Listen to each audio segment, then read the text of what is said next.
I remember the moments after Joss Whedon's cut of Justice League ended. When the credits began to roll, I kind of just wondered, how did this happen? I was young and pretty dumb after I first watched it, so I assumed that Zack Snyder had just messed up again with another film. Back then, I expected it. I wasn't a big fan of his work. Now, 4 years after Justice League came out, though, the long-awaited Snyder Cut released. No, I'm not a Snyder stan. In fact, when it was announced that the Snyder Cut was being released, I was happy he was going to get to release his vision, but I wasn't expecting much, especially from a 4-hour-long movie. I'm sure other people shared the same sentiment. There was this great video made by Folding Ideas that explained this in depth, but basically, I wasn't expecting it to be good because the bits of the Snyder Cut that we had already seen in Justice League weren't great. And then, it finally came out. The culmination of everything Snyder Stan had been trying to achieve for the past 4 years. And honestly, I thought it was one of the greatest superhero films ever made. As I just said, I'm not a Zack Snyder stan. I wasn't expecting anything great.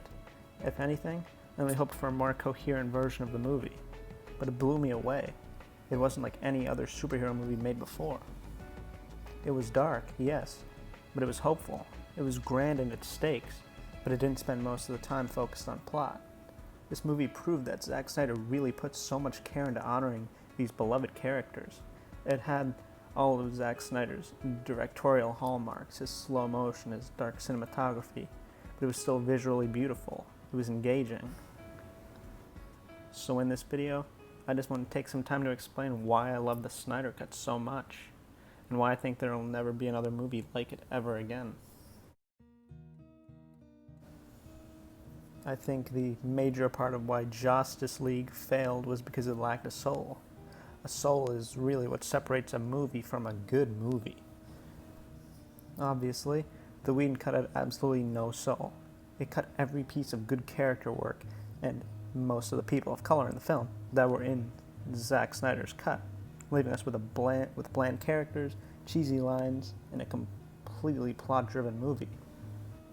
I won't say I hated the movie, because I don't hate any movies, but it just wasn't good because it didn't feel like a movie. And in my naive youth, I thought it was because the base of the movie was already bad.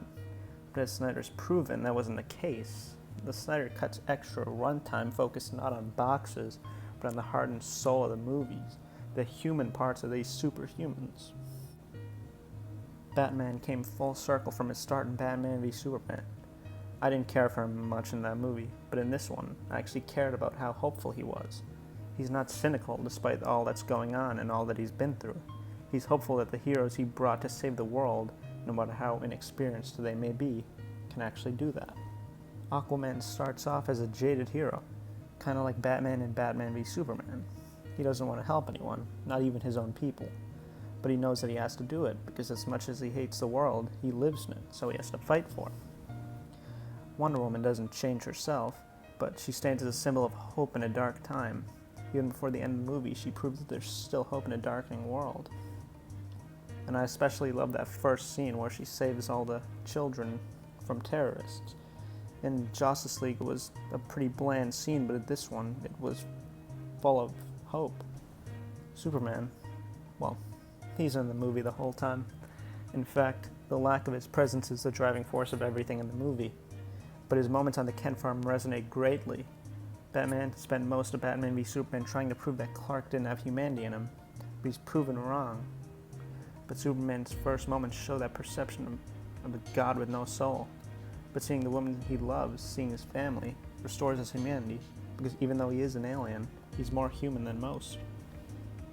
The Flash was one of my favorite parts of the movie. In Justice League, he was a pretty crappy comic relief character, but in this, he's so much more. Yeah, he still makes jokes, but most of them aren't bad. He's not a coward or wimp anymore. He's an actual hero, but he's still young, he's still inexperienced, and he still can't deal with pain well. And he is throwing his life away. His father tells him this exact thing, but Barry ignores it because he knows it's true. And by the end, he's one of the most important members of the Justice League. Without him, the world would have ended.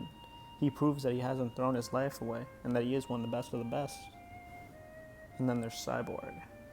He was basically non-existent in Whedon's cut, but in this, he's the undisputed best part of the movie. I even go as far as to say he's one of the most well-written characters in a comic book movie possibly ever. His arc was perfect. He suffered through so much, seeing himself as a monster, seeing his powers as a curse, and seeing his father as even more of a monster. But he meets others like him, people with abilities that make a difference. It changes the course of his life forever. He loses his father, but not before realizing that his father truly did save his life. He's the only one that can truly save the world, and he does so during the best scene in the movie, the scene where he accepts himself, accepts that he's not broken, and accepts that he isn't alone. Each of the heroes learn that they aren't alone, that they're heroes, and that there's still hope in a world where hope is fading. This movie truly is one of the greatest superhero films of all time, because it actually cares about its characters.